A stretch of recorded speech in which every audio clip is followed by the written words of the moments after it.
네, 맞습니다. 자, 오늘 미국 내 한인 교회의 그 회복과 선교적 전환이라고 하는 이 주제 그 1주차 이제 강의를 이제 시작드려 가겠습니다. 오늘의 그 1주차의 이 감베인 이 강의의 이 주제는요. 멈춘 이 성장이 아니라 바뀐 종교 지형이다라고 하는 그 내용이에요. 그래서 오늘 우리가 여기에서 우리가 핵심적인 그 명제는 오늘 이겁니다. 교회 회복의 이 출발점은 과거의 이 규모를 복원하는 일이 아니라 변화한 이 세계 안에서 성육신하신 그 예수 그리스도 그분이 우리를 보내시는 그리스도를 따르는 데 있다라고 하는 그 명제를 가지고 오늘 우리가 이 강의를 이제 시작하고자 합니다. 그렇다면 오늘 어, 잠깐 이제 파워포인트를 잠깐 보내기 이전에 여러분들이 이제 미국 이 사회에서 이 복음을 전하기가 참 많이 어렵죠. 또 그 미국 이 다원주의 이 사회 속에서 아, 교회가 이 소수 공동체가 이 거대한 이 장벽들을 어떻게 뚫고 지나가야 하느냐. 그 다원주의 사회에서의 또 이 한인 교회도 여전히 아, 그 어떠한 이제 변혁을 갖고 있지 않으면 어, 교회의 성장은 멈출 수밖에 없다. 근데 그 변혁이 어디에 기준을 맞춰야 하느냐를 우리가 좀 살펴 봐야 하는데 우리가 일단 요한복음에서의 그 어, 텍스트를 가지고 우리가 세 학자들이죠. 폴 히버트와 레슬리 류비킨과 찰스 베넨겐 이 교수의 이론들과 아, 또 이제 를 가지고 좀 우리가 좀 한번 여러 가지 진단을 좀 드려봤으면 좋겠다는 생각이 듭니다. 제가 인도에서 이제 그 20년의 그 사역을 하면서 이제 그 이 세 학자들의 이론들을 이제 데이비 보시까지 있죠. 그리고 도널드 맥가버란 그래서 이제 한 다섯 분의 이 학자들과 인도에 있는 AP 그 드리말 그 선교 신학자와 신학자와 그리고 이제 제임스 뭐 이런 신학자들의 이론들을 하나의 그 테이블에 얹어놔서 교회 가교라고 하는 그 모델들을 이제 제시를 했어요. 그래서 그 모델들을 통해서 여러 가지 이제 교회가 세상 속에 어떻게 머물러야 하느냐 주변부가 아니라 중심부로 이동해야 된다. 그리고 중심부로 이동해야 되는데 교회가 어떤 역할을 해야 하는가에 대한 이 부분들을 이렇게 이제 논문에서 이제 음, 이제 그 제안을 했고요. 그리고 그 논문을 중심으로 해서 이제 제가 이제 교회 가교 모델들을 이제 그 요한복음이 말하고 있는 이 다원주의 요한복음 안에 있는 이 배경에 있는 이 다원 이 사회 그 기독교 요한 공동체가 어떻게 이제 증언의 역할을 했는가에 대한 이 부분도 이 책을 통해서도 제가 이제 이야기들을 놓았습니다. 그리고 이 책 이후에 제가 또 하나의 또 책을 또 하나 이제 썼는데요. 바로 이것이 뭐냐면 복음은 어떻게 흐르는가에 대한 이 모델이에요. 그래서 이 안에서는 이제 공동체 전파와 교회 가교의 모델들이 어떻게 이제 흐르는 구조들에 대한 이 부분들을 이제 이 책을 통해서 좀 이제 다루었는데요. 인터넷 그 알라딘이라든가 여러 가지 북쿠크 이러한 서점들을 통해서 전자 파일들을 이제 구매를 할 수가 있어요. 그리고 또 하나의 또 책이 있는데 어, 이 모델도 역시 제가 죽어가는 교회 또 살아남은 이 공동체라고 하는 이 책, 좀 두께가 좀 많이 되죠. 그래서 이제 이 책을 또 제가 이제 단행본으로 이제 책을 이제 썼는데 이제 교회가 이제 죽어가는 것들을 이제 진단하고 그 살아남은 공동체들은 어떤 모습으로 살아나는가 이 부분들을 대해서 말씀으로 풀고 실제적으로 이제 어떠한 교회의 어떻게 살아날 수 있는가라고 하는 이 부분들을 좀 많이 다뤘어요. 그런데 오늘 이제 강의에서는 이 부분들을 오늘 많이 다루게 되지 않고요. 이제 강의를 진행하면서 1주차부터 4주차까지 이제 강의가 이제 진행이 되면서 이 안에서 이런 이야기들을 저보다 이전에 이러한 이론적인 이런 부분들을 메시지를 던졌던 그 학자들의 이야기들을 오늘 많이 다루고 성경을 통해서도 우리가 좀 많이 다루고 우리 한인교회와 또 미국 내의 이 사회 속에서의 어떠한 이 돌팔구를 찾아갈 것인가에 대한 모델들을 한번 우리가 찾아보는 이 복된 시간이 우리가 지금 가진 줄 믿습니다. 그래서 오늘은 첫 번째 이 시간이에요. 그래서 이제 어, 오늘부터 우리는 이제 4주 동안에 미국 내 그 한인 교회의 이 회복과 그리고 선교적 전환이라고 하는 이 주제를 우리가 저 함께 지금 다루게 될 거예요. 그래서 첫 시간을 우리가 시작하면서 한 가지 이제 부탁드리고 싶은 것이 있는데 이 강의를 그러니까 우리 교회의 문제를 진단받는 시간으로 여기지 마시고 하나님께서 이 시대에 우리 한인 교회를 통해서 무엇을 이루려고 하시는지를 함께 듣는 시간이 되었으면 좋겠습니다. 그래서 진단은 바로 목적이 아니라 순종을 위한 그 준비인 것을 우리가 좀 기억했으면은 좋겠습니다. 제가 이제 그 이제 슬라버스 그 뭐죠? 이 파워포인트를 제가 좀 준비를 했는데요. 잠깐만 제가 이제 파워포인트를 잠깐 한번 띄워보도록 하겠습니다.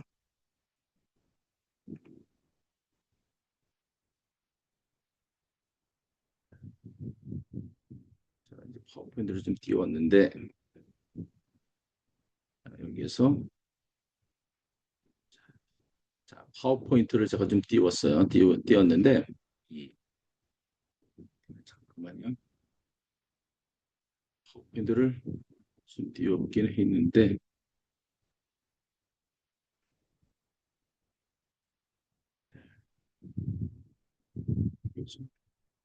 자, 잘 보이시죠? 자, 그렇다면 그 오늘 우리가 좀 이 파워포인트 참 요즘은 만들기 참 쉬워진 것 같아요. 제가 이제 그 AI의 이 도움을 받아서 이 파워포인트를 만들긴 했는데 이게 여러분들에게 얼마나 도움이 될지는 잘 모르겠습니다. 왜냐하면 이 강의 내용과 또 이 파워포인트의 이게 순서들이 제대로 맞아 떨어질지 잘 모르겠습니다. 어쨌거나 그러나 여러분이 이 강의의 그 말에 제가 하고 있는 이야기에 집중을 해주신다면 굉장히 큰 도움이 될 것이라 저는 생각합니다. 자, 오늘 우리는요. 왜 교회가 성장하지 않는가라고 하는 그 질문으로 우리가 지금 이제 시작하지 않겠습니다. 그 질문은요, 바로 중요하지만 이미 교회가 성장해야 할 이 방식과 성장의 의미를 우리는 이미 다 알고 있어요. 그렇죠? 그래서 그 전제를 우리가 다 품고 있기 때문에 전제가 검토되지 않는 이 질문은요, 우리가 솔직한 이 답변들을 만들어내지가 못합니다. 그래서 저는 이렇게 오늘 여러분들에게 한번 그 질문을 한번 좀 하고 싶은데요. 하나님께서 오늘 이 시대에 미국 사회 안에 이 한인 교회를 왜 두셨는가? 자, 이 질문이 분명해진다면, 자, 교회 성장의 의미도 달라지게 될 거라고 저는 생각합니다. 사람이 많이 모이는 것이 목적이 아니라 그리스도의 생명이 사람과 지역 사회 가운데서 드러나는 것이 바로 목적이 되어져야 하는 것이죠. 그렇죠? 제가 에베소서, 죄송합니다. 창세기 1장 27절, 28절에 뭐 하나님의 형상의 그 목적. 여러분, 사람을 귀하게 여길 때, 음, 교회의 교회가 그 세상으로서의 역할을 다 하지 않나 이렇게 생각합니다. 이것을 뭐 다 설명할 수는 없지만 짧게 한 말씀을 드린다면 그것이 뭐냐면 우리는 하나님의 형상을 닮았어요. 자, 그렇다면 사람 안에는 하나님의 형상이 닮은 거죠. 그래서 사람을 귀하게 여기지 않는다면 하나님의 형상조차도 우리가 부인하게 되어지는 것이다. 라고 보는 것이죠. 자, 이것처럼요. 자, 우리가 자, 그리스도의 생명이 자, 사람과 지역 가운데서 드러나게 하는 것이 목적이 되어져야 한다. 이것을 제가 말씀드리는 거예요. 그래서 이 질문에서 이 방향은요, 우연히 나오는 것이 아니고요. 또 이것이 20세기 후반에 선교 신학의 가장 중요한 이 전환 가운데 이 하나가 있는데 바로 선교의 주어가 바뀐 것이었죠. 그것이 뭐냐면 1952년도 빌링겐에서 열린 국제선교협의회 이후에 이 선교학은요, 선교를 교회가 자, 소유하고 운영하는 그 사업이 아니라 삼위일체 하나님 자신의 그 활동이라고 본 겁니다. 굉장히 중요한 것이죠. 그래서 다시 말하면요, 하나님의 이 선교를 우리가 이해하기 시작한 거예요. 바로 이 이야기는 바로 데이비 보시를 우리가 빼놓을 수가 없어요. 그의 이제 대표적인 이제 변화하고 있는 선교에서 바로 이 전환을 이렇게 요약을 했죠. 선교는 교회의 활동이 아니라 하나님의 속성이다 이거죠. 그래서 교회는 그 선교에 참여하도록 부름받은 도구다라고 하는 거예요. 다시 말하면요. 자, 교회가 선교를 새로 시작하는 것이 아니라 이미 시작하신 하나님의 거대한 선교의 물줄기에 이 교회가 참여하는 것이다라는 거죠. 하나님의 거대한 선교 물줄기가 흐르고 있는데 자, 그것을 무시하고 교회가 새로 시작하는 것이다라는 말이 아니라고 하는 것이죠. 좀 여러분 도움이 이해가 좀 됐을 거라 저는 생각합니다. 그래서 선교의 이 선교는 교회의 활동이 아니라 하나님의 속성이다라고 본 겁니다. 그래서 교회는 그 선교에 참여하도록 부름을 받은 도구다라는 겁니다. 이 명제를 우리가 받아들이는 순간 우리의 질문은 이제 어떻게 하면요. 자, 우리 교회를 성장시킬 것인가에서 하나님께서 이 지역에 무엇을 하고 계시며, 자, 이 굉장히 중요한 거예요. 우리는 어디에 참여해야 하는가를 우리가 옮겨가야 하는 것이죠. 다시 말하면요. 자, 우리 교회를 어떻게 성장할 것인가가 아니라 하나님께서 이 지역에서 무엇을 원하고 계신 것을 찾아내는 거예요. 제가 인도 선교 사역을 감당하면서 많은 선교의 역할들이 있었는데 가장 먼저 이게 찾아내는 것이 뭐냐면 그들의 필요를 찾아내는 것이었죠. 그리고 하나님이 저희가 선교 현장에 들어갔을 때보다 미리 그 현장에 우리 하나님이 와 계신 것이죠. 그래서 우리가 여기서 무엇을 확장할 것이가 아니라 자, 여기에서 자, 무엇을 자, 하고 계시는지를 우리가 찾아내는 거. 그래서 어떤 일을 우리가 하나님의 참여하는 것으로 우리가 하는 것을 이제 찾아내는 것들이 중요한 과제였죠. 자, 개혁주의 이 신학은요. 이 전환의 근거를 삼위일체 하나님과 성경의 가르침에서 더 분명하게 말하고 있어요. 하나님의 선교는 20세기에서 20세기에 발명된 이런 개념들이 아니고요. 삼위일체 교리 자체가 본래 담고 있던 그 내용이에요. 그래서 우리가 이제 고전적 이 삼위일체 그 신학은요. 성부께서 성자께서 성부에게서 영원히 나가며 성령께서는 성부와 성자에게 오신다라고 이제 고백을 하고 있어요. 여기서 나심과 나오심은요. 자, 성자와 이 성령께서 창조되었거나 여러 시점에 존재하기 시작하셨다는 그 뜻이 아니라 성부, 성자, 성령 이 한 분 하나님으로 영원히 존재하시면서도 서로 맺으시는 위격적 관계를 우리가 관계를 설명하는 표현이에요. 이런 삼위 하나님의 그 영원한 이 관계는요. 구원의 그 역사 속에서 성부께서 성자를 세상에 보내시고 성부와 성자께서 성령을 보내시는 사건으로 드러납니다. 자, 그렇기 때문에 성자와 성령의 이 파송은 자, 하나님의 존재 그 자체가 새롭게 시작된 사건이 아니라 영원하신 삼위 하나님, 영원하신 삼위 하나님과의 이 예, 관계와 구원 계획이 역사 속에서 나타난 사건이다라는 것입니다. 그래서 개혁주의 그 언약, 이 신학은요, 이것을 구속 언약이라고 이제 불렀고요.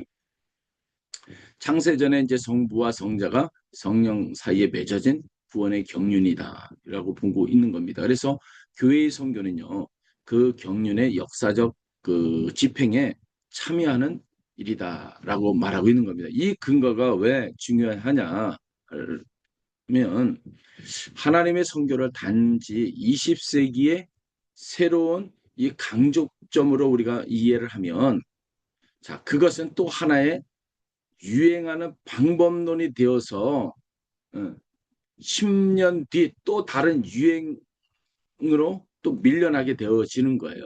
자, 그러나 그것이 삼위일체 하나님의 그 영원한 존재와 작정의 뿌리를 내리는 것이라면 우리 교회의 이 선교는 시대의 요구가 아니라 하나님의 품성에 근거하게 됩니다.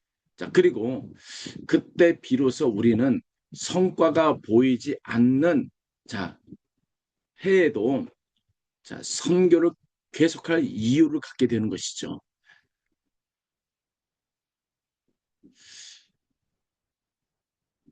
여러분들에게 교회 성장이라고 하는 그 말을 한번 들을 때 가장 먼저 떠오르는 그 지표가, 아니면 그 단어가 무엇인지, 때로는 여러분들이 교회 성도들의 출석이다, 아니면 교회 헌금이 재정이 넘쳐나는 교회 성장이다, 아니면 교회 건물이 커야 그것이 교회 성장이다, 아니면 새가족, 세례, 또 제자, 또 지역 신뢰와 에, 얻는 거. 자, 여러분, 이 가운데서 예수님이 가장 중요하게 보실 지표는 무엇인가? 한번 생각해 보신 적 있나요? 이 이야기들을 우리가 한번 강의 도중에 이 이야기에 대한 이 답을 우리가 한번 도출해내 보기로 한번 하겠습니다. 한 가지 더 우리가 한번 기억할 것은요, 미국 내 한인 교회는 이민자들의 눈물과 기도 위에 세워졌죠. 그래서 이제 교회는 예배인 예배처인 동시에 어디냐면 정착센터였습니다. 그렇죠? 많은 그 한인 이민자들이, 자, 미국 땅에 왔을 때 때로는 사탕수수밭으로 오고 들판으로 오고 또 공장, 또 간호사로 수없이 오면서 그들이 미국 이민 사회에서의 이 정착을 할 때는 제일 먼저 교회로 몰려들었었다는 겁니다. 그래서 교회에서 뭐냐면 직장을 소개하고 또 자녀들을 돌보기도 하고 또 교회에서 한국어와 그 문화를 보존하고, 자, 차별과 외로움을 견디게 해주는 바로 이 가족이 바로 교회였습니다. 그렇죠, 여러분? 여러분 경험해봤을 거예요. 그래서 사회학자자 민병갑 이 교수는요, 미국 내 이 한인 이민 교회가 종교적인 이 기능을 넘어 이제 친교와 그리고 사회적 지위의 그 위치, 그리고 사회 봉사라는 이제 다중적 기능을 이제 수행해 왔다고 이제 분석을 했죠. 자, 이 유산을 우리가 여러분 가볍게 우리가 평가하면 안 돼요. 그러나 이제 과거에 생명을 살린 구조가 언제나 미래에도 같은 방식으로 작동하는 것은 아닙니다. 그렇죠? 자, 이민 1세대의 이 필요를 중심으로 형성된 이 구조가, 자, 2세대와 이 3세대, 그리고 다문화 가정과 영어권 배우자, 지역사회 이웃에게, 자, 닫힌 구조로 경험될 수가 있다는 거예요. 오늘 우리는 이 구조를요, 정죄하려고 하는 것이 아니라 여러분, 그 구조를 낳은 그 사랑을 이어받아서 새로운 형태로, 예, 변혁해 가려고 하는 이 시도를 지금 하고 있는 겁니다. 다시 말하면요, 한국 교회의 이 부흥이 1970년대에 가장 전성기를 맞이했죠. 그때 예를 들어서 그때의 부흥의 향수가 2026년도 변화하고 있는 선교에서는, 예, 예? 방법도 달라야 한다는 것이죠. 물론 이 핵심적인 이 본질은 변질이 되면 안 되죠. 복음의 그 변질은요. 다시 말하면 소총을 가지고 싸우던 이 시대에 첨단을 달리고 있는 이 시대에 자, 무기는 바뀌어야 된다는 말을 드리는 거예요. 자, 그렇다면 자, 우리가 좀 한번 이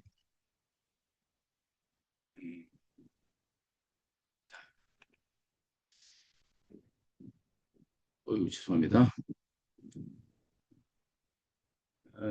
지금 이제 우리가 이제 미국 종교의 그 현실을 한 번씩 이제 살펴보기로 이제 할 건데요. 목회자가 이제 통계를 이제 다룰 때 가장 위험한 순간은 이제 자료가 부족할 때가 아니라 자료가 자신의 확신을 확인해 줄 때죠. 그렇기 때문에 우리는 먼저 자료를 읽는 규율을 정하고 시작하겠습니다. 무엇이 이제 줄어들고 있는가? 자,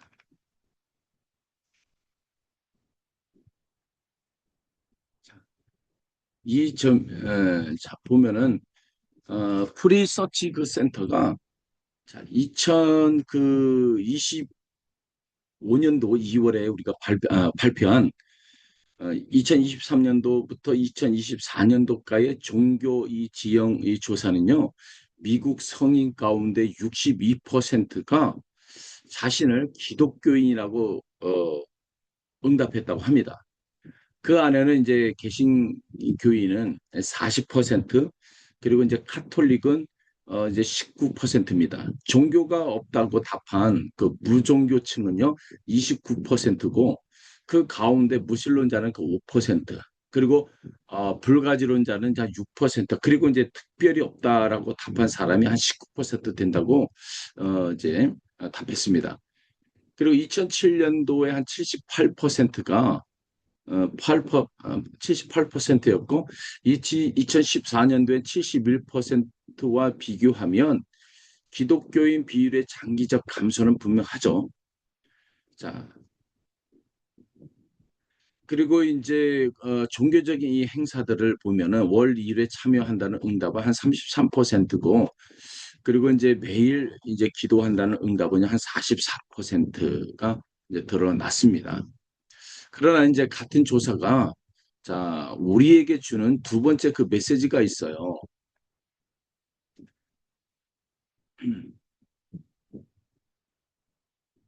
자, 감소가 멈추었을 이 가능성입니다. 자, 프리서치 그 센터는 2019년도 이후에 기독교인 이 비율이 대체로 한 60%이 초반에서 안정이 되었고, 그리고 매일 기도한다는 응답은 2021년도 이후에 44%에서 46% 사이에 머물렀어요. 그리고 이제 월 1회 이상 예배 참석률은요, 2020년도 이후에 30%대 이 초반을 유지했다고 이제 보도하고 있습니다. 그래서 이 보고서의 이 제목 자체가 미국 기독교의 이 감소가 둔화되었고 어쩌면 안정되어 수 있다는 것이었죠. 자, 여기서 우리는 두 가지 유혹을 동시에 물리쳐야 하는데, 그 하나는요, 미국 교회가 곧 사라진다는 종말론적인 이 과장이에요. 여러분 잘 들으셔야 돼요. 우리가 물리쳐야 될 것이에요.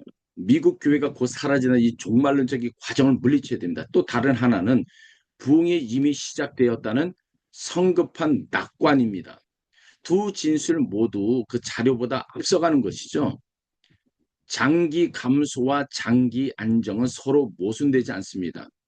큰 강의 그 수위가 30년 동안 내려가다가 최근 5년간 멈추어 있는 것과 같은 것이죠. 그래서 강물이 다시 차오를지 이 수위가 새로운 정상이 될지는 아직 자료가 예, 없어요. 답하지 못합니다. 위기는 실제하지만 여러분, 미래는 결정되어 있지 않다고 하는 것을 제가 말씀을 드리고 있는 거예요. 목회자에게 그 필요한 것은요, 통계적 절망도, 통계적 흥분도 아니라 통계적 이 절제인 겁니다. 이제 우리는 이제 우리에게 더 직접적인 한번 자료를 한번 보게 되어진다면, 프리서치 센터는 2022년 그 7월부터 2023년 1월까지 아시아계 미국인 성인 7,006명을 6개 언어로 이제 조사를 했다고 해요. 그 가운데 한국계 이 성인은요, 1,146명이었습니다. 결과는 이래요.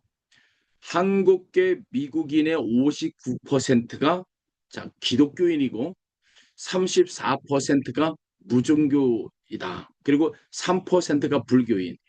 자, 아시아계 출신 이 집단 가운데 기독교인 이 비율이 가장 높아요.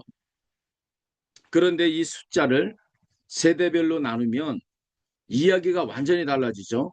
한국에서 태어난 이 한국계 미국인은요. 자, 한국에서 태어난 한국계 미국인은 63%가 기독교인이고 31%가 무종교예요. 네.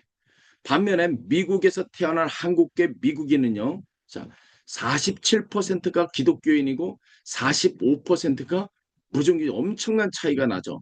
이 숫자를 잠시 마음에 한번 여러분 담아두셨으면 좋겠어요. 한국 출생 이 세대와 미국 출생 이 세대 사이에 기독교인 비율은 16%로 이 차이가 나고 있어요, 지금. 무종교 비율은 14%의 차이가 납니다. 자, 미국 출생의 이 한국계 미국인 가운데 무종교가 45%라고 하는 것은요, 우리가 다음 세대라고 부르는, 자, 그 세대의 절반 가까이가 어떤 종교 집단에도 자신을 소속시키지 않다는 뜻이에요, 여러분. 이것은 우리가 오랫동안 이 감각적으로 알고 있었지만 정확한 언어로 말하지 못했던 그 현실에 대한 신뢰할 만한 이 경험적인 이 근거입니다. 이 대목에선 제가 왜 이렇게 자료를 자세히 말씀을 드리냐면, 음, 자, 1996년에 헬렌 리는요, 크리스찬 투데이에서 조용한 엑소더스라는 이 제목의 기사를 실었어요. 그 표현은요, 지난 그 30년 동안 아시아계 미국 교회를 논하는 표준 어휘가 되었습니다. 그 기사가 경고한 이, 그 기사가 제기한 이 경고는요, 정당했죠. 그리고 예언적이었습니다. 그러나 그 이후에 그 강단과 이 세미나에서 2세 청년의 55%가 떠나버렸어요. 그리고 70%가 떠났고 심지어 90%가 떠났는데 서로 다른 수치가 마치 확정된 이 통계처럼 인용이 되었습니다. 이 수치들이 서로 다른 이유는요. 이탈의 이 정의가 서로 다르기 때문입니다. 어떤 조사는 고등학교 졸업 후 부모의 이 교회를 떠난 비율로 측정했고 어떤 조사는 대학 졸업 후에 자, 어떤 교회도 출석하지 않는 이 비율로 이제 측정을 했어요. 또 어떤 것은 특정 교단의 특정 지역 사례에서 측정한 것이었습니다. 그래서 학문적으로 정직한 이 강의는요, 자극적인 단일 이 수치보다는요, 신뢰할 수 있는 이 표본과 명확한 정의를 선택하게 되는 것이죠. 자, 그렇다면 우리는 앞으로 조용한 엑소더스라고 하는 이 표현을 표현의 이 현상을 가리키는 은유로는 이제 사용하지만 그 뒤에 특정 백분율을 붙이지 않겠습니다. 대신 방금 본 프리 서치 그 센터의 세대별 이 자료를 근거로 해서 우리 제가 이제 사용을 할 거예요. 또 하나의 균형 있게 우리가 보아야 할 그 자료가 있는데 같은 조사에서 아시아계 그 미국인 이 기독교인의 55%가 월 1회 이상 예배에 참석한다고 이제 답을 했어요. 미국 성인 이 전체의 이 33%와 비교하면 상당히 높은 이 수치죠. 그러나 다시 말해서 한인 교회에 남아 있는 사람들의 이 헌신도는요, 여전히 미국 평균보다 훨씬 높아요. 자, 우리의 그 문제는요, 남아있는 사람들의 헌신이 약해서가 아니라 헌신적인 사람들의 그 공동체가 다음 세대와 이웃에게 복음적으로 설득력 있는 형태로 예, 번역되지 못하고 있다는 것이에요. 자, 이것은 열심의 문제가 아니라 형태와 방향성의 문제인 것이죠, 이것이. 자, 우리가 이제 비교의 관점 하나를 더 덧붙인다면 같은 시기에 한국 이 어른들을 대상으로 한 조사에서는요. 기독교인이 32%, 무종교가 25%로 이제 나타났죠. 미국의 그 한국계 미국인이 한국 본토보다 훨씬 높은 기독교인의 비율을 유지하고 있다는 그 뜻이죠. 바로 이것이.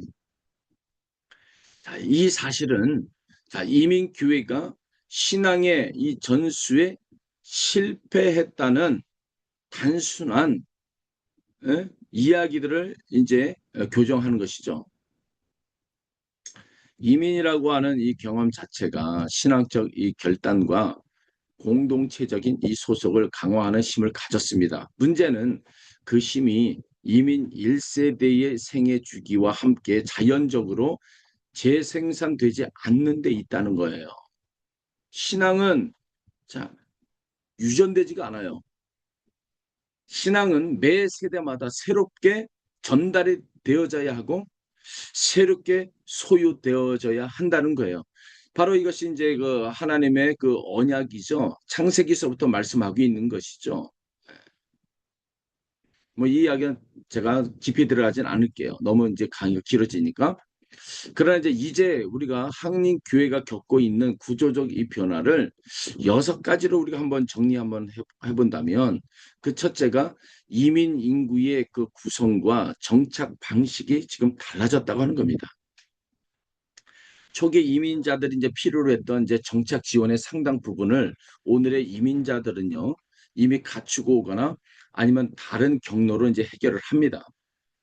자, 교회가 제공하던 사회적 기능의 이 독점이 자, 해체되었다는 것이죠. 자, 두 번째는요. 2세와 3세대는 영어와 미국 문화 안에서 자, 신앙을 해석해 나가죠.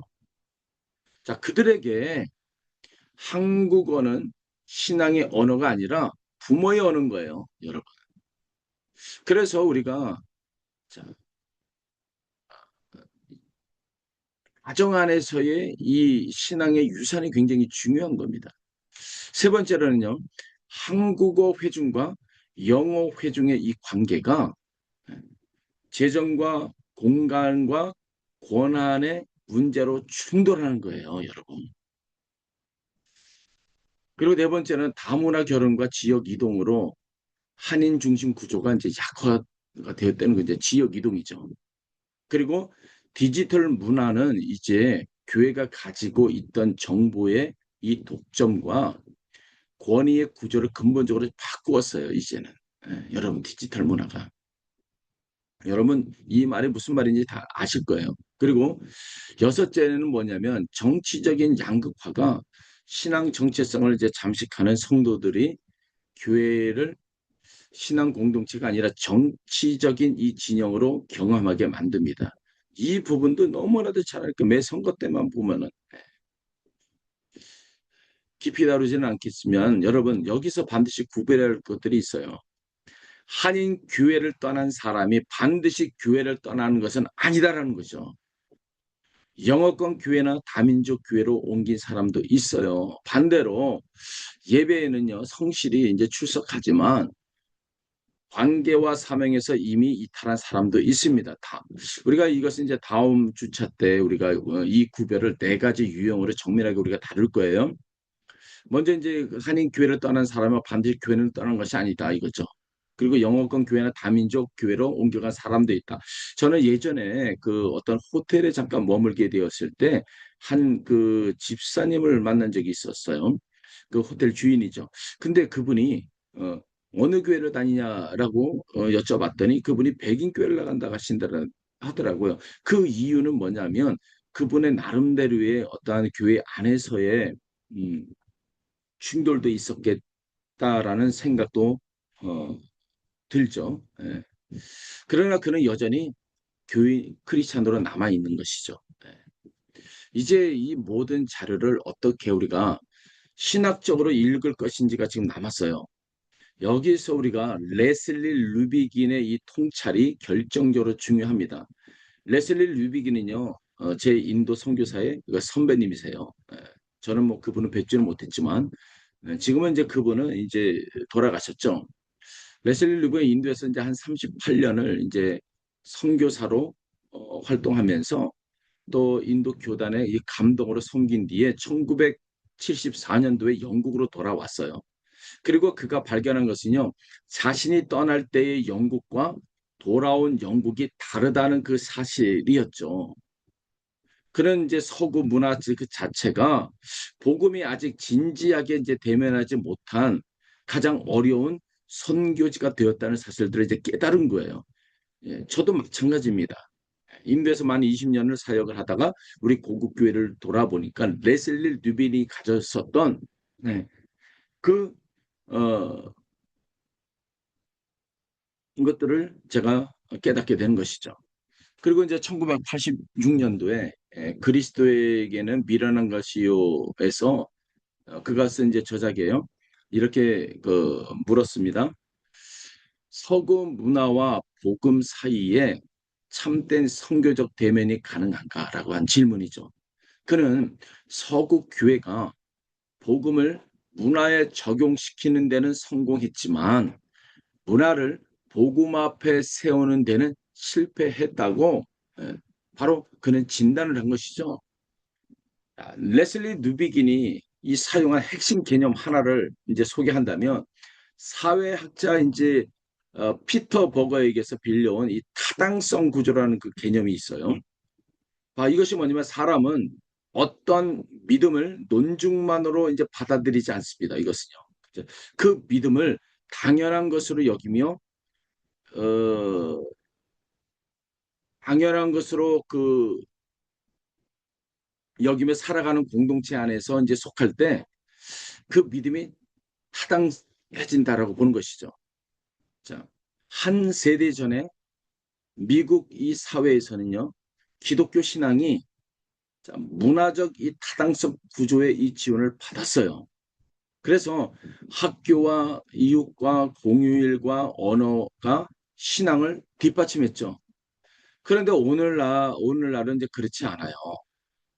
이제 신앙의 이 타당성을 이제 지탱하는 유일한 구조는요, 교회 공동체 그 자체입니다. 누비기는 이제 이 결론을 훗날 한 문장으로 이제 압축을 하는데, 복음의 유일한 그 해석학은요, 그것을 믿고 그것으로 살아가는 남녀의 회중이다라고 하는 것이죠. 자, 이 문장은요, 우리가 이제 3주차 전체를 우리가 어, 다룰 이 주제입니다. 자, 오늘은 여기까지만 이제 기억하시면 됩니다. 자, 미국 이 사회가 이 교회를 대신해서 신앙을 유지시켜주던 시대는 이제 끝이 났어요. 이제 교회가 신앙이 살아있음을 보여주는 유일한 이제 증거가 된 겁니다. 이제는. 여러분, 그리고 이제 이 진단을요, 이 폴 그 시버트의 이 분석의 틀로서 이제 함께 겹쳐 놓으면 이 문제의 이 층위가 더 이제 선명해지죠.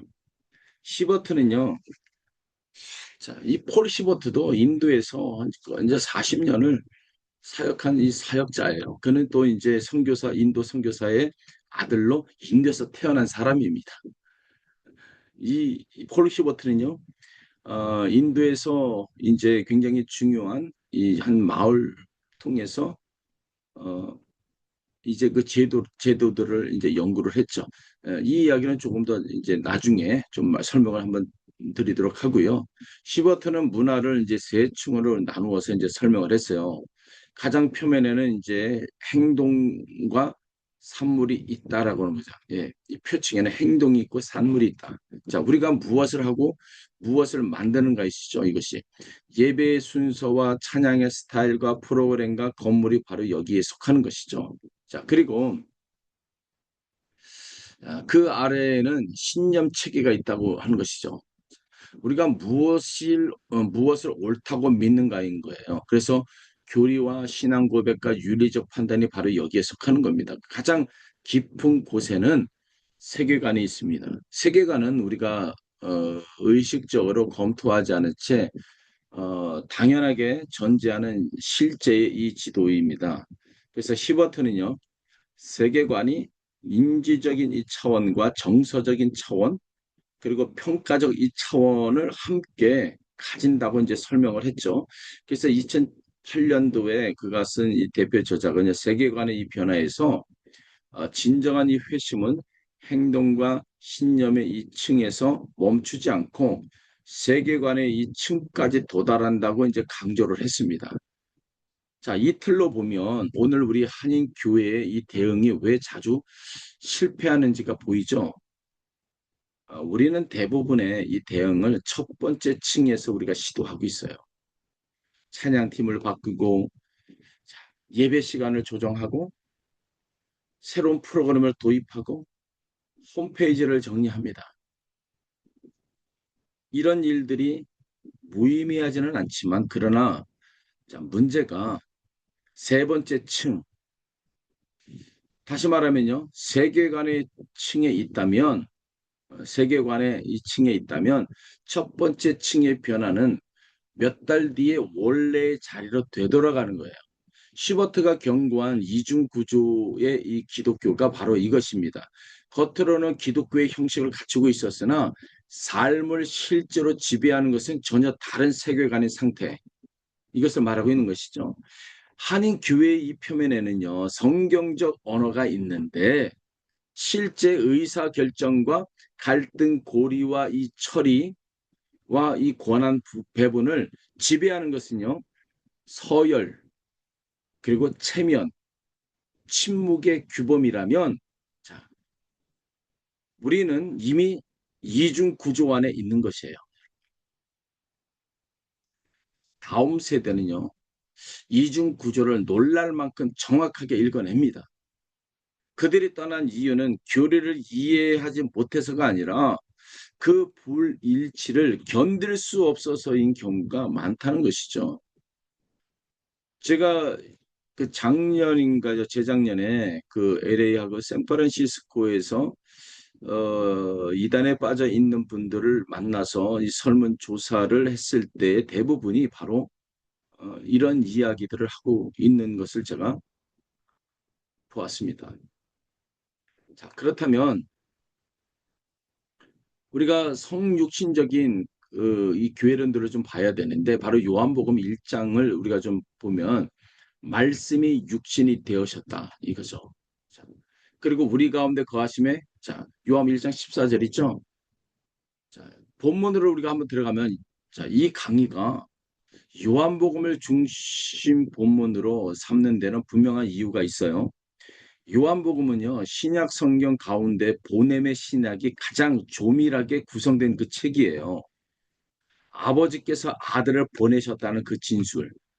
자, 요한복음에는요, 90번 이상 나타나고 있고요. 그 보냄의 구조가 그대로 제자 공동체의 파송으로 이어진다는 것이죠.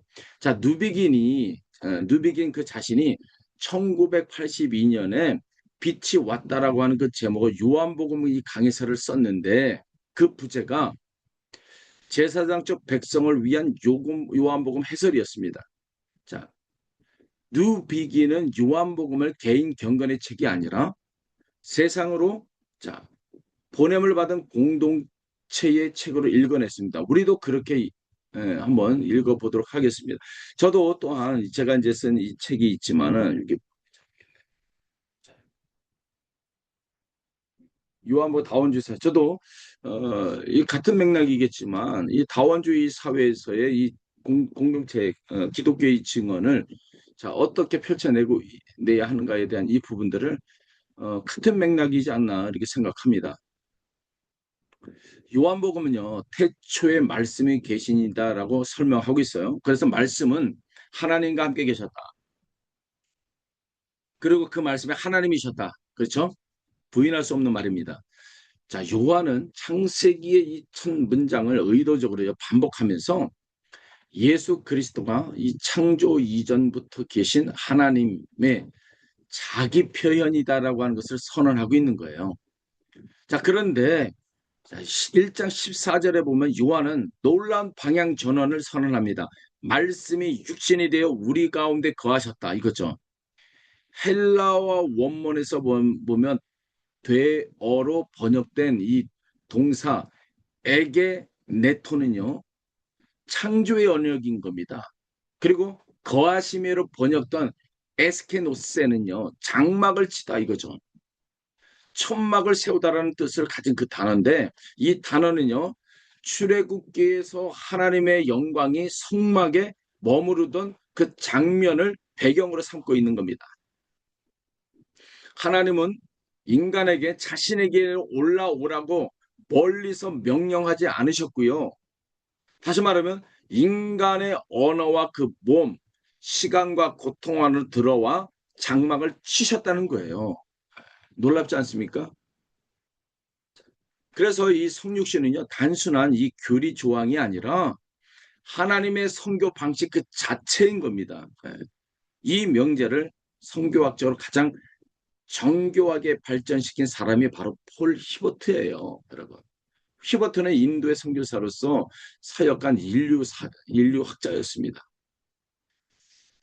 그는 1985년도 그의 대표작 선교와 문화 인류학에서 선교사가 취할 수 있는 여러 자세를 이제 비교하면서 자 성육신적 이런 삶이야말로 복음 전달의 그 인류학적 원형이라고 이제 주장을 했죠.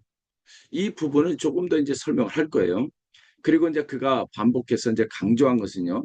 선교사가 먼저 학습자가 되어야 한다는 겁니다. 다시 말하면요. 우리 교회로 말하면은 자, 그 지역에 복음을 전달해야 할 사람이 먼저 그 지역을 학습해야 된다는 겁니다. 그 학습이 뭐냐면 단순히 지형이 아니고요. 예, 여기서 이제 잠깐 보시면 가르치는 자로 들어가기 이전에 자, 배우는 자로 서야 한다는 것이죠. 배우는 뭐 자세로 들어가야 한다는 거. 왜냐하면 성육신 하신 바로 예수님이 바로 그 이렇게 하셨기 때문에 그런 것이죠. 그분은 3년을 나사렛으로 사셨고 공생애를 시작하시기 전에 그 문화의 그 언어와 노동과 자, 그 명절과 슬픔을 온전히 다 보고 배우셨다. 그리고 그렇게 사셨다. 그렇죠? 그렇기 때문에 성육신적인 이 교회는요. 사람들이 왜 우리 교회로 오지 않는가만 묻지 않습니다. 우리는 그들의 삶 가까이에 장막을 치고 있는가를 물어야 되는 거예요. 학교에서 겪는 그 아이들의 그 불안, 자, 이민 가정의 이 세대의 이 갈등들, 청장년들의 어떤 불안정한 미래, 중장년의 이 실직과 그 돌봄의 이 부담들, 청소년들의 정체성의 혼란들, 인종차별의 그 상처들, 고립된 노인의 그 외로움 속으로 우리가 들어가는 것이 바로 성육신적인 이 성교인 것이죠. 그래서 히버터의 이 표현을 빌리면 선교사는 두 문화 사이의 노인 다리가 되어야 한다는 것이죠. 다시 말하면요.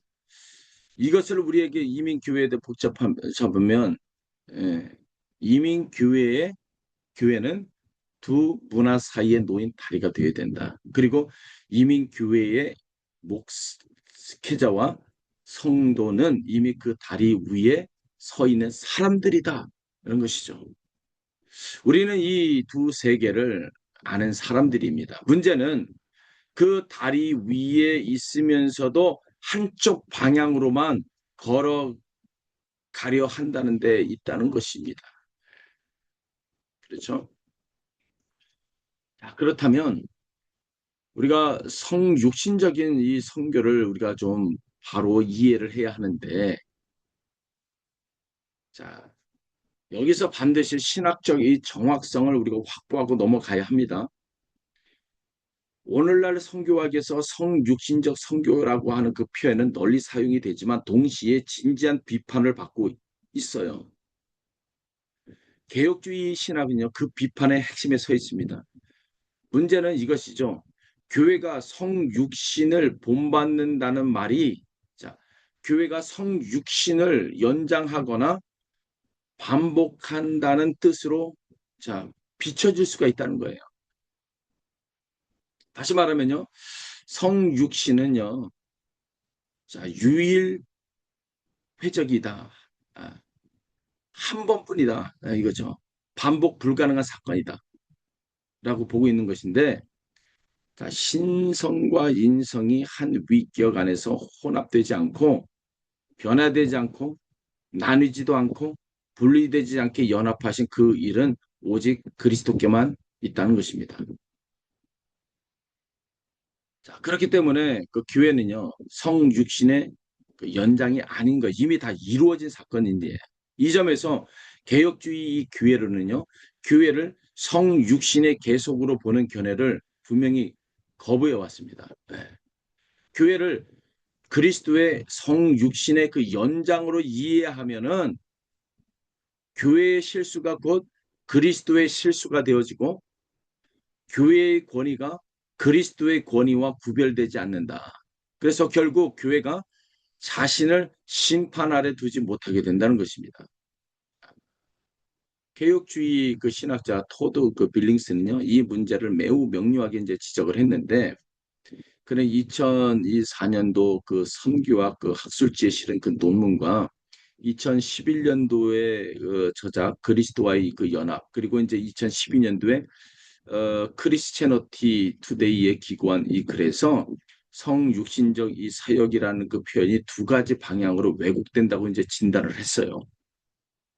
하나는 복음을 그 문화적 이 동일화로 이제 축소하여서 그리스도를 증언할 필요조차 없다고 여기게 만드는 그 왜곡이고, 다른 하나는 개별 신자에게, 자, 내가 다른 사람에게 예수가 되어야 한다는 짐을 지우는 왜곡이다라고 보는 거죠. 자, 후자는 그리스도의 유일한 성육신과 성령의 사역의 충조성을 기능적으로 이제 부정하고, 자, 그 실제적 결과는 소진입니다. 자, 여러분 가운데 이미 이 소진을 경험하고 계신 분이 있다면 그것은요, 헌신이 부족해서가 아니라 신학이 부정확하기 때문일 수가 있어요. 그렇다면 개혁주의 신학이 제시하는 그 대안이 무엇이냐? 자, 그리스도와의 연합이에요. 칼빈은 기독교 강요 제3권의 그 첫머리에서 이렇게 썼습니다. 자, 그리스도께서, 자, 우리 밖에 계시고 우리가 그분과 분리되어 있는 한 그분이 인류의 구원을 위해서 당하시고 행하신 모든 것은요, 우리에게 무익하고 무가치하다고 하는 것입니다. 그리고 그 연합의 끈이 바로 성령이신 것이죠. 자, 그렇기 때문에 교회의 이 성교는요, 성육신을 재현하는 일이 아니라 성령으로 말미암아서 성육신 하시고 십자가에 못 박히시고 부활하신 그리스도와 연합된 자로서 그분의 생명에 참여하는 일이다라고 보고 있는 것입니다. 자, 이 구별을 놓치지 마십시오. 우리는 그리스도가 되는 것이 아니라 그리스도 안에 있습니다. 우리가 사람들 곁으로 내려가는 이유는요, 우리가 그들에게 성육신하기 위해서가 아니라 이미 성육신하신 그리스도와 연합이 되어서 그분의 낮아지심의 이 성품이 우리 안에서 성령으로 형성되기 때문인 것이죠. 그래서 실천의 방향은 같지만 동력과 부담의 소재가 완전히 다른 거예요. 앞의 경우의 짐은요, 우리에게도 있고, 뒤의 경우, 뒤의 이 경우 능력은 그리스도께 있습니다. 이 강의에서 성육신적이라는 이 표현을 사용할 때마다 그것은 언제나 이 두 번째 의미, 곧 연합 안에서의 이 참여를 말하고 있는 거예요. 그래서 요한복음 1장에서는요, 자, 우리가 자주 지나치는 결정적인 구절이 하나 더 있는데 12절과 그 13절입니다. 영접하는 자, 곧 그 이름을 믿는 자들에게는 하나님의 자녀가 되는 권세를 주셨으니 이는 혈통으로나 육정으로나 사람의 뜻으로 나지 아니하고 오직 하나님께로 난 자들이다. 요한은 하나님의 이 백성이 되는 이 근거를 세 가지를 명시적으로 이제 배제를 합니다. 네, 자 보세요. 혈통, 그리고 민족적 계보, 자, 이거죠. 배제. 육정, 곧 인간적인 욕망과 계획입니다. 자, 사람의 뜻, 곧 가부장적인 결정권이죠. 이 셋은요, 고대 사회에서 소속을 결정하던 이 세 가지의 이 기제였어요. 그러나 이 구절을 한인 교회의 자리에서 읽으면 마음이 무거워집니다. 자, 우리가 의도하지 않더라도 우리의 실제 소속 구조는요, 종종 혈통과 언어와 가부장적인 이 결정에 의해서 작동해 왔어요.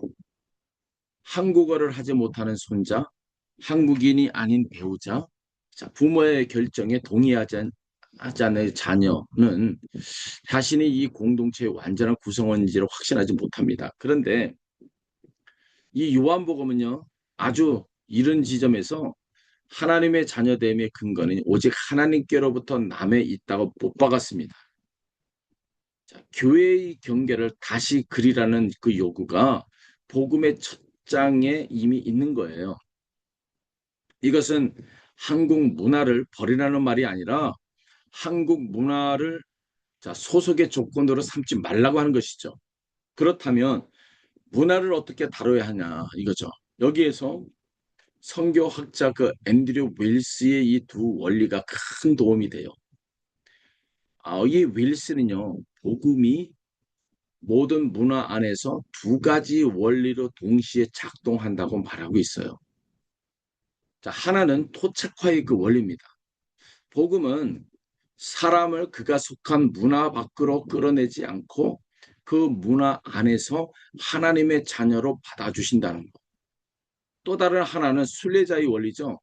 동시에 이 복음은요, 사람을 그 문화의 절대성으로부터 해방시켜서 하나님의 백성이라고 하는 더 큰 가족에 속하게 합니다. 윌슨은 이 두 원리가 항상 긴장 관계에 있다고 보고 있는 것이죠. 어느 한쪽만 취하면 교회가 병된다고 이제 지적을 한 것이에요. 자, 토착화만 이제 취하면 복음이 자, 문화의 이 포로가 됩니다. 순례자의 원리만 취하면 복음의 뿌리는 없는 이 추상적인 것이 되고 맙니다. 그래서 이 두 원리로 우리가 지금 한인 교회를 한번 살펴본다면, 자, 한인 교회가 이 복음을 한국 문화와 동일시하면, 자, 다음 세대는 신앙을 거부하는 것이 아니라 특정 문화 형태를 거부하면서도 자신이 신앙을 배반했다는 이 죄책감을 느끼게 됩니다. 자, 이것은 목회적으로는 매우 잔인한 이 상황이죠. 또 반대로 한국 영성을 모두 낡은 것으로 버리면 새벽 기도의 이 간절함과 희생적인 헌신과 공동체의 이 돌봄, 선교를 향한 뜨거운 열정이라는 귀한 유산을 다 잃어버리게 되는 겁니다. 그렇기 때문에 우리에게 주어진 이 과제는요. 자, 문화 보존과 문화 폐기의 양자택일이 아니라 복음으로 문화를 분별하여서 복음으로 문화를 분별한다는 겁니다. 생명을 주는 그 유산은 다음 세대의 언어로 번역을 해 나가는 것이죠. 그리고 권위주의와 체면과 이 침묵, 이 강요처럼 사람을 억압하는 습관은 회개해야 된다는 것입니다. 그 분별을 어떤 절차로 수행할 것인지는 우리가 3주차의 비판적 상황과 이 방법으로 우리가 좀 다룰 거예요. 여기서는 지금 다루지 않습니다. 자, 이 분별의 이 개혁주의 신학은요, 두 개의 견고한 그 원리를 제공하는데, 헤르먼 이 바뱅크가 평생에 걸쳐서 이제 전개한 그 명제가 있죠. 은혜는 자연을 폐기하지 않고 회복하고 완성한다는 것. 복음은 한국 문화를 없애러 온 것이 아니라 죄로 왜곡된 그 문화를 본래의 선한 창조 질서로 회복시키려고 왔다는 것입니다. 자, 우리의 이 과제는요, 한국적인 것을 제거하는 것이 아니라 한국적인 것을 구속하는 것이죠. 자, 둘째로 우리가 아브라함 카이퍼의 일반 은총을 좀 살펴본다면 아브라함이 카이퍼는 그 하나님께서 구원하시는 특별 은총과 또 별도로 죄의 파괴력을 억제하고 불신자에게도 선한 것을 허락하시는 일반 은총을 베푸신다고 이제 가르쳤어요. 이 교리에 따른다면 한국 문화 안에 있는 효, 자, 공동체성과 근면과 인내는요, 우연의 미덕이 아니라 하나님의 일반 은총의 산물입니다. 동시에 이 카이퍼는요, 대립의 원리도 함께 말했어요. 죄는 그 모든 문화의 모든 그 영역에 침투해 있다는 것이죠. 자, 어떤 문화도 통째로 신성하지 않고 어떤 문화도 통째로 악하지도 않습니다. 자, 이 두 원리를 함께 붙들면 한인교회 문화 논쟁이 이제 정리가 되죠. 1세대가 우리 전통을 지켜야 한다고 말할 때, 자, 그 안에 일반 은총에 대한 참된 직관이 있습니다. 자, 그렇다면 2세대가 그 전통이 사람을 억누른다고 말할 때 그 안에는 대립의 원리에 대한 참된 직관이 있죠. 자, 두 개가 지금 대립되고 있어요. 두 직관 모두 개혁주의의 이 신학 안에서 이제 자리하고 있어요. 우리에게 필요한 것은 어느 한쪽을 이기게 하는 것이 아니라 두 직관이 함께 작동하는 자, 분별의 절차를 만드는 것입니다. 그 절차는 우리가 3주차에 좀 다룰 거예요. 자, 이 대목에서 아시아계 그 미국인 신학의 이 통찰을 한 가지만 더 붙인다면요. 이상현 이 교수는 경계의 자리에서라는 이 저작에서 이제 아시아계 미국인의 그 위치를 경계성이라고 하는 개념으로 이제 해석을 했습니다. 그리고 이제 인류학자 이제 테너는 빅터 테너죠. 온 개념은요. 원래 이제 통과 의례에서 이전 상태를 이제 떠났으나 아직 새로운 이 상태에 도달하지 않는 이 중간 지대를 이제 가리킵니다. 이상현은요, 이 자리가 단지 결핍과 상실의 그 자리가 아니라 창조성이 발생하는 자리라고 이제 주장을 해서 어느 쪽에든 이제 완전히 이제 속하지 않았기 때문에 양쪽을 이제 모두 볼 수가 있고 양쪽 모두의 당연함을 의심할 수가 있기 때문이죠. 그래서 또 이제 우리가 주변성이라고 하는 그 책을 주장하셨던 이정용 교수도 비슷한 통찰을 이제 제시했는데 그리스도 자신이 주변부에 서 있는 분이었고 자, 그 주변성이야말로 신학의 열쇠라고 이제 말했습니다. 자, 요한복음 1장은 바로 이 통찰을 확인해 주죠. 11절. 자기 땅에 오매 자기 백성이 영접하지 아니한다고 말하고 있습니다. 지금 밤 12시 40분이 되니까 이건 이제 하품이 나옵니다. 그러나 어디까지나 사람을 세우는 일에는 졸음도 내어 쫓으시는 예수의 말씀의 능력이 있기 때문에 뚫고 나갑니다. 자, 요한복음 1장 11절은 자기 땅에 오매 자기 백성이 영접지 아니한다고 말하고 있어요. 성육신하신 그 말씀은 자신의 땅에서 이방인이 되었습니다. 그리스도는 자, 경계에 서 있는 분이에요. 자, 그렇다면 한인 교회의 위치는요, 성교의 그 약점이 아니라 그리스도를 닮은 자리이다. 그래서 이것이 바로 성교적 이 자산이다라고 보는 것이죠. 우리는 한국을 알고 있고 미국을 알고 있고 이민자의 언어를 알고 있어요. 미국 태생의 자녀의 언어도 알고 있어요. 자, 이 자산을 자기 보존에 쓰면 이 개토가 되는 겁니다. 자, 하나님의 선교에 내어드리면 다리가 되는 거예요. 예. 자, 1장의 마지막 구절인 18절로 이 단락을 한번 맺도록 할게요. 본래 하나님을 본 사람이 없으되 아버지 품속에 있는 독생하신 하나님이 나타나셨다. 여기에서 나타나셨다라고 이제 번역된 그 헬라어 동사는 엑세게사토입니다. 오늘날 우리가 성경 해석을 가리켜 사용하는 이 주에 곧 엑세제시스라고 하는 이 단어가 바로 여기에서 나왔죠. 아들은 아버지를 해석하시고 설명하시고 드러내신다. 자, 눈에 보이지 않는 하나님이 한 사람의 삶을 통해 읽을 수 있는 본문이 된 겁니다. 이 구절이 이 교회론에 던지는 함의는 참 놀랐습니다. 아들이 아버지의 이 일을 해석 표현하신다면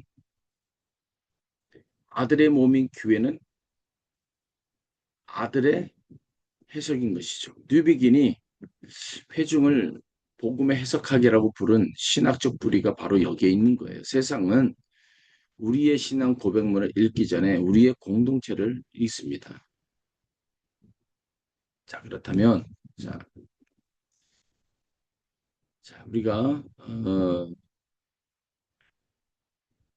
이 강의의 이론적 중심으로 한번 들어가 본다면요.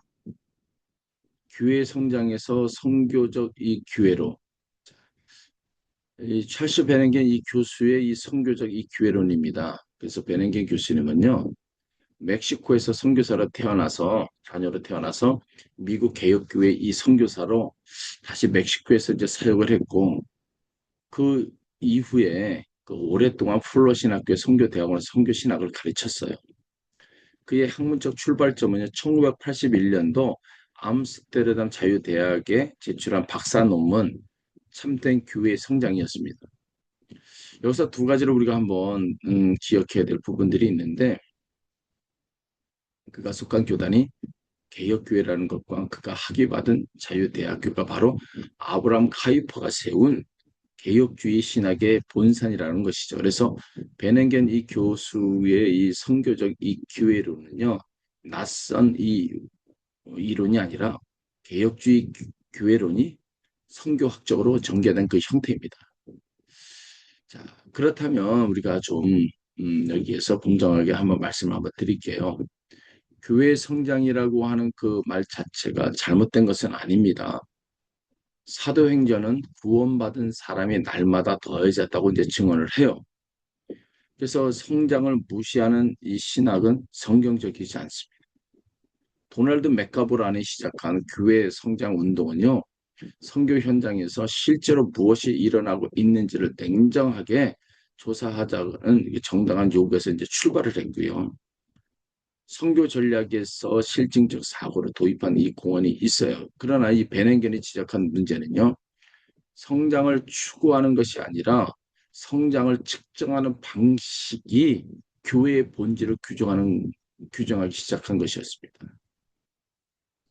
무엇을 세는가가 무엇을 중요하게 여기는가를 결정하고 무엇을 중요하게 여기는가가 결국 우리가 누구인지를 결정한다. 자, 숫자가 목적이 되는 순간 교회는 복음의 열매를 추구하는 공동체에서 조직의 자기 보존을 추구하는 기관으로 변질이 된다고 본 겁니다. 그래서 자 어떻거나 이제 도널드 맥가브란도 뭐 어떻게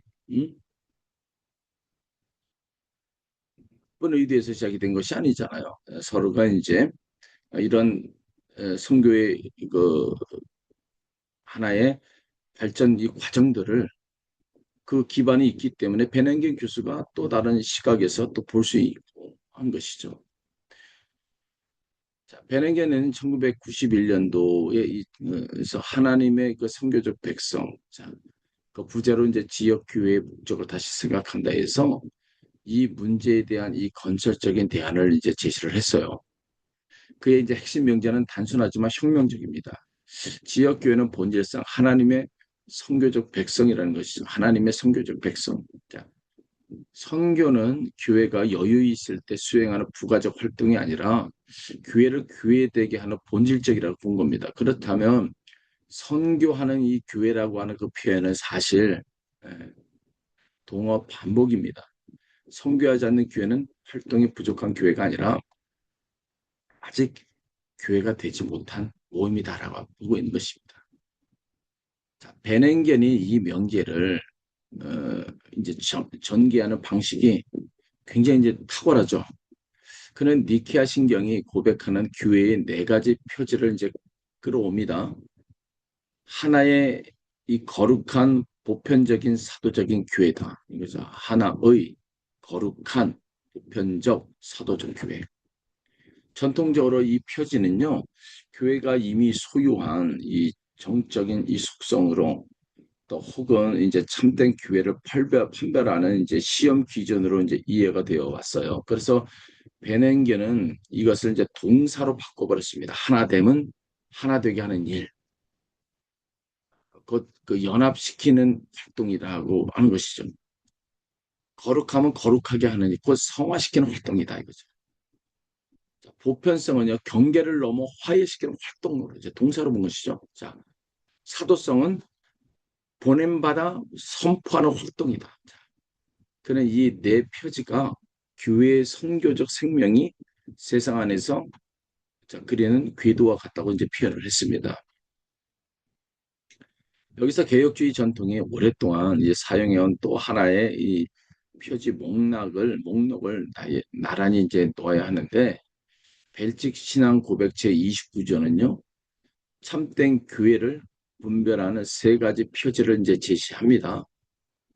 복음의 순수한 전파, 성례의 이 신실한 시행, 그리고 권징의 바른 시행인데 니케아의 그 네 표지가 교회의 본질을 고백한다면 벨직 신앙 고백의 세 표지는요.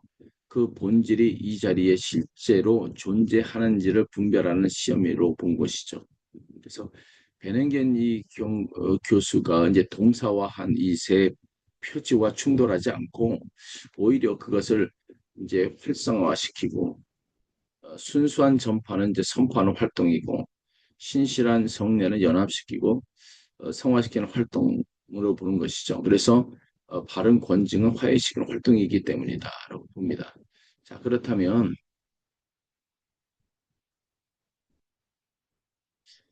우리가 참된 성장의 기준을 볼 때 우리가 베nen겐 교수의 박사 논문 제목이 왜 참된 교회의 성장이었는지 바로 여기서 이제 우리가 이제 드러나게 되는데 그는 이제 교회 성장 이론을 논하기 전에 무엇이 성장하고 있는지를 먼저 물어야 한다는 것입니다.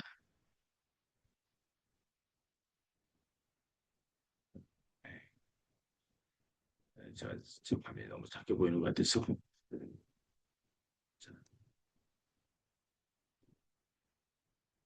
이 질문을 우리 현장에서 우리가 한번 적용을 해본다면 자, 우리 교회에서 지난 10년간 성장한 것이 무엇인가 한번 고민해 봐야죠.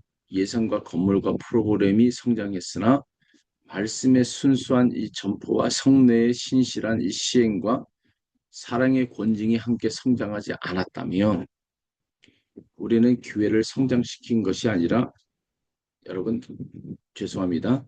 기관을 확장시킨 거예요.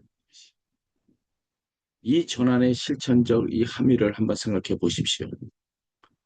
교회의 하나됨이 정적인 이 속성이라면 우리는 한국어 회중과 영어 회중이 같은 건물을 사용하고 같은 정관 아래 있다는 그 사실로 하나됨을 이미 성취했다고 주장할 수가 있어요.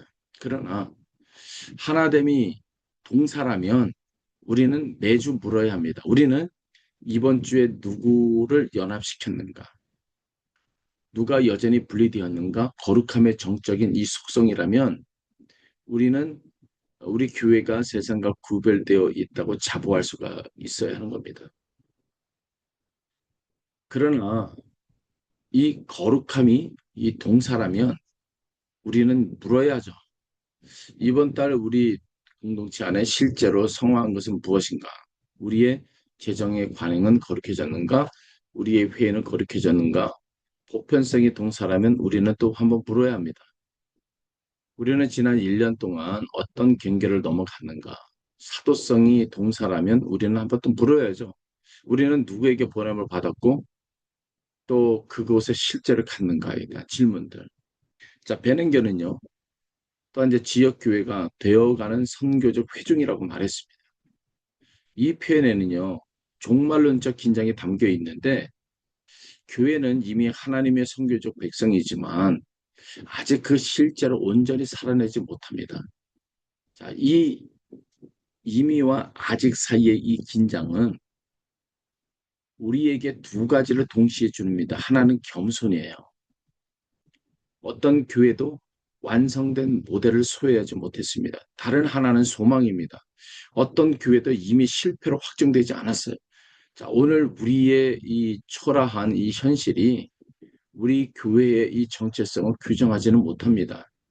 그래서 이제 그리스도께서 그 교회를 자신의 몸이라고 부르셨다는 그 사실이 정체성을 규정하는 것이죠. 그렇다면 성장은 어떻게 우리가 이해해야 하느냐? 여기서 이제 베넨겐이 대화하며 이제 발전시킨 그 올란드 포스타스의 분석이 유용하게 우리가 한번 적용한다면 포스타스는요, 1974년에 그 저작에서 보면은요, 교회와 그 선교에서 교회의 성장을 네 가지 차원으로 이제 구분했습니다. 하나는 첫째는 이제 수적 성장이죠. 그리고 사람이 그 수가 늘어나는 것이고, 자, 두 번째는 유기적 성장인 겁니다. 공동체 내부의 구조와 관계와 은사와 배치가 성숙해지는 것. 그 세 번째는요, 개념적인 성장을 말하고 있어요. 성도들의 신앙 이해와 신학적인 이 분별력이 깊어지는 것. 그리고 네 번째는요, 성육신적인 성장을 말하고 있는데, 교회가 속한 사회의 실제 필요와 고통 속으로 들어가 참여하는 것을 말하고 있는 겁니다. 이 네 차원을요, 우리 교회에 한번 대입 한번 시켜보십시오. 대부분의 한인교회 당회 보고서는 첫 번째 차원에만 측정합니다. 출석, 등록, 헌금. 그런데 우리가 겪고 있는 위기의 진원지는 두 번째, 세 번째, 네 번째 차원이에요. 관계가 깨어지고 신앙의 이해도가 얇아졌고 지역사회와의 연결이 다 끊어져 버렸다는 것이죠. 첫 번째 차원의 이 하락은요. 나머지 세 차원의 오랜 침식이 마침내 표면에 드러나는 이 결과일 뿐입니다. 자, 그렇다면 그 첫 번째 차원만 회복하려는 모든 시도는 증상, 그 증상만 치료하는 그 처방입니다. 우리는 4주차에 이 네 차원을요, 평가, 지표의 이 골격으로 다시 지금 이제 사용할 거예요. 이제 선교적 이 교회론의 이 계보를 간단히 한번 정리하면 뉴비기니 서구 문화를 향한 선교적 대면이라는 이 과제를 우리가 제기해 보시가 하나님의 선교라는 이 패러다임 이 전환을 이제 정리했죠. 그리고 베넨겐이 그것을 지역 교회의 본질로 이제 구체화했고요. 그리고 1998년제 데럴 구더가 편집한 이제 선교적 교회가 북미 이 상황에서 이를 하나의 운동으로 확산을 시켜버렸습니다. 자, 이 계보가 공통으로 말하는 것은 하나예요.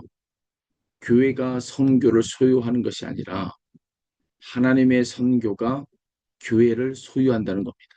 이 관점에서 회복은 과거의 전성기로 돌아가는 일이 아니라 하나님이 이미 일하고 계신 지역으로 다시 파송되는 것이다. 자, 이 신학이 본문에서 어떻게 나타나는지 요한복음 20장에서 우리가 확인 한번 해보도록 하겠습니다. 부활하신 예수님은요, 두려움으로 문을 닫은 제자들에게 찾아갑니다. 첫 번째 말씀은 책망이 아니라 너희에게 평강이 있을지어다죠. 그 다음은 그분은 옆구리, 손과 옆구리를 이제 보여주시고 부활하신 몸의 상처가 남아있다는 그 사실을 요한복음의 신학에서 결코 우연이 아닌 겁니다. 영광의 상처를 지우지 않았어요. 영광의 상처를 통과했습니다. 그리고 그분은 말씀하신 아버지께서 나를 보내신 것까지 나도 너희를 보낸다. 이 구절을 우리가 좀 해석할 때 신중해야 할 그 지점은 많은 설교가 여기서 가치를 성육신의 방식으로 읽어왔습니다. 그러나 신학자인 안드레아 퀘스텐베르거는요, 요한복음의 이 파송신학을 다른 연구에서 이 어, 똑똑한 이 방법 이런 것들을 이의를 제기해왔어요. 그의 주석적인 이 논지는 이렇습니다. 요한복음에서 비교의 이 초점은 예수님께서 세상에 오신 방식, 곧 성육신이 아니라 보내신 이를 향한 예수님의 그 관계, 순종과 전적 의존에 있다고 보는 것이죠. 그가 대한 용어는 대표성이에요. 제자들은 그리스도를 다시 예, 성육신하는 자가 아니라 그분을 대리하여서 증언하는 자라고 하는 것이죠. 저는 이 주석적 이 교정을 받아들이는 것이 옳다고 봅니다. 그리고 그것을 받아들일 때 오히려 본문의 목회적 힘이 더 커집니다. 우리의 그 파송이 성육신의 재현이 아니라 순종과 의존 안에서의 대리라면 우리는 내가 그리스도가 되어야 한다는 불가능한 짐에서 해방이 되어서 나는 그분께 붙어 있어야 한다는 그 가능한 부르심으로 옮겨가는 것이죠. 이것은 조금 전에 말씀드린 그리스도와의 그 연합의 실천에서 의미하는 바입니다. 그렇다고 낮아짐과 그 상처의 신학이 사라지는 것은 아닙니다. 다만 그 근거가 바뀐 뿐입니다. 우리가 낮아지는 그 이유는요, 성육신을 흉내내기 위해서가 아니라 십자가에 못 박히시고 부활하신 그리스도와 연합되었기 때문에 그분과 연합한 자는 그분의 이 죽으심과 연합하고 그분의 이 부활과도 연합해야 하는 것이죠. 자, 그렇기에 자기를 내어주시는 그 삶은 우리가 억지로 만들어내는 태도가 아니라 연합에서 자라나오는 그 열매예요. 뉴비긴의 이 구절을 선교의 대헌장으로 여긴 것은 정당합니다. 그래서 마태복음의 지상 명령이 사명의 내용을 말한다면 요한복음 20장 21절 사명의 근거와 그 방식을 말하는 겁니다. 자, 우리는 스스로 보내는 자가 아니라 보냄 받은 자다. 보내신 분께 순종하고 의존하는 한에서만 그분을 대리하는 겁니다. 자, 그리고 나서 예수님은 그들을 향하여 숨을 내쉬며 성령을 받으라 말씀하고 있습니다. 여기서 사용된 동사는요, 창세기 2장에서 하나님이 흙으로 지은 사람에게 생기를 부어 넣어주신 그 장면의 헬라어 번역과 같은 계열의 그 단어입니다. 새 창조가 시작된 거예요. 파송은요, 두려움이 완전히 그 사라진 그 강한 사람에게 주어지는 그 보상이 아니라 두려움 속에서 주님의 그 평강과 그 상처를 만나고 그분의 그 숨을 받은 공동체가 받는 그 소명인 겁니다. 이 본문이 우리 한인교회의 회복 순서를 가르치는 것 첫 번째 닫힌 문으로 찾아오시는 주님을 만나는 겁니다. 자, 둘째 성공의 표지가 아니라 십자가의 상처를 보는 것이죠. 세 번째 성령을 받습니다. 네 번째 세상으로 보냄을 받습니다. 그렇기 때문에 회복은요. 홍보와 행사와 프로그램의 순서가 아니라 임재, 십자가와 성령의 파송의 순응입니다. 이 순서를 뒤집으면 우리는 아무리 열심히 일해도 지치기만 하고 이 순서를 지키면 작은 기회도 깊은 생명을 낳게 되는 겁니다. 자, 그렇다면 우리가 이제 어,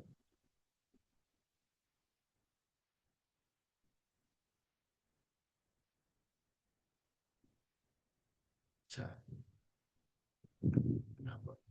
한번 진단을 좀 해봐야 되는데 현장 진단을 우리가 좀 한번 실해야 되는데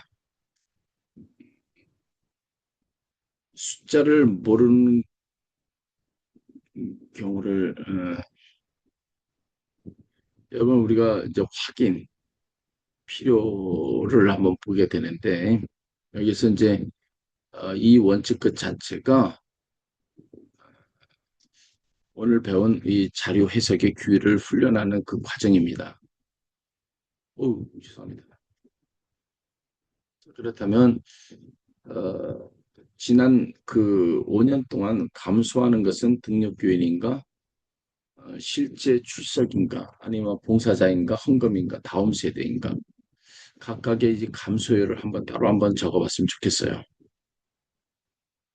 그리고 이제 교회를 떠난 사람 어디로 갔는가, 한인교회, 아니면 영어권계 다민족교회, 무슨 온라인 예배, 또한 관계 단절인가를 한번 우리가 좀 봤으면 좋겠고요. 그리고 우리 교회의 이 대응은 15대 세층 가운데 주로 어느 층에 이루어졌는가, 행동과 산물의 층인가, 아니면 신념의 층인가, 세계관의 이 층인가를 우리가 좀 살펴보고 한번 여러분들 한번 적어봤으면 좋겠어요. 그리고 교회의 그 역사적 의사결정에서 한국어와 그 영어권과 중장년의 이 청년의 실제 권한을 어떻게 우리가 배분하고 있는가. 그리고 이제 교회의 이 정관이 있잖아요. 정관상의 이 권한과 실제 권한이 다른 지점이 어딘가를 우리가 한번 살펴보고 그리고 이제 교회 예산 가운데 내부 유지와 지역사회 성김의 비율이 얼마나 큰가를 한번 살펴보는 것도 중요하다고 생각합니다. 그래서 호스타스의 네 차원 가운데서 우리 교회가 실제로 측정하고 있는 차원은 몇 단계인가? 그리고 이제 지역 주민이 우리 교회를 한 문장으로 설명 무엇이라고 말할 것인가? 그 문장을 확인할 방법이 우리에게 있는가를 한번 진단을 해봤으면 좋겠습니다. 자, 그렇다면 우리가 이제 한번 이제 결단을 해야 되는데 오늘의 이 결론을 이제 6가지로 한번 정리를 한번 해볼게요.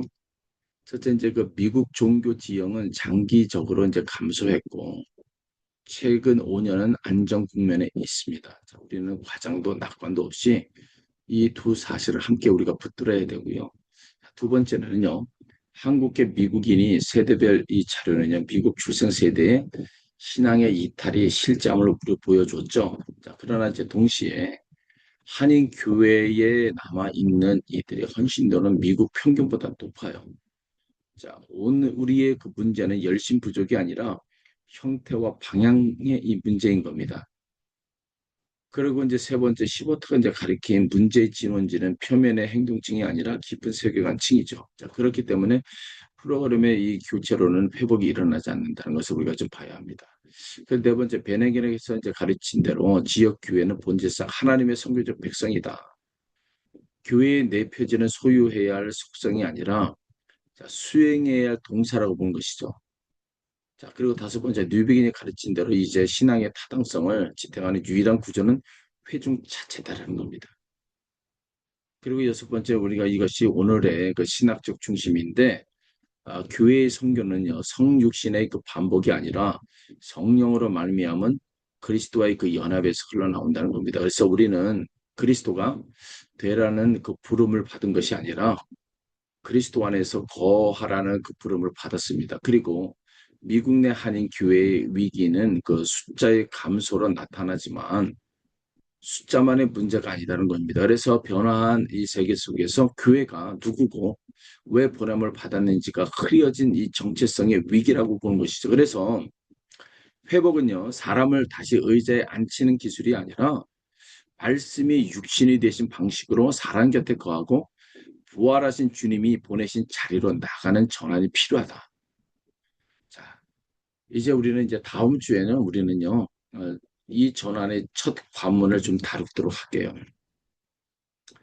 곧 떠난 사람들의 이야기입니다. 자, 우리는 그들을 유형별로 이제 구분하고 시부트의 경계 집합과 이제 중심 집합 이론으로 소속의 기준 자체를 다시 검토하고요. 요한복음의 그 만남 장면들을 통해서 자, 질문을 자, 억압하지 않는 목회를 우리가 좀 배우도록 하는 시간을 갖도록 할게요. 그래서 오늘 이 강의가 아직 마치기 전 한 가지 이제 과제를 이제 드립니다.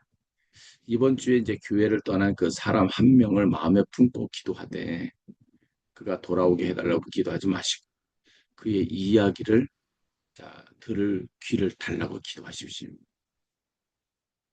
이게 기도하겠습니다. 하나님 아버지 감사합니다. 오늘 우리가 지켜야 할 여러 가지 강의를 통해서 듣고 깨닫고 많은 것을 사고하고 생각하게 하셨던 일들을 가지고 우리를 다시 한번 돌아볼 수 있는 이 기회를 주셔서 우리 교회들이 다 살아 회복이 되어지는 교회 성교가 교회의 본질인 것을 깨닫는 교회의 행동으로 옮겨나갈 수 있도록 은혜도 베풀어 주옵소서. 하나님의 귀한 한 분 한 분마다 성령의 능력으로 붙잡아 주시고 또 우리 한인 이 디아스포라 교회가 살아 놀라운 역사를 이루어서 하나님의 다시 한번 큰 쓰임을 받는 교회로 하나님 작동하게 하여 주옵소서. 감사하고 거룩하신 예수님의 이름으로 기도합니다. 아멘. 자, 오늘 수업은 여기에서 오늘 마치도록 하겠습니다. 샬롬.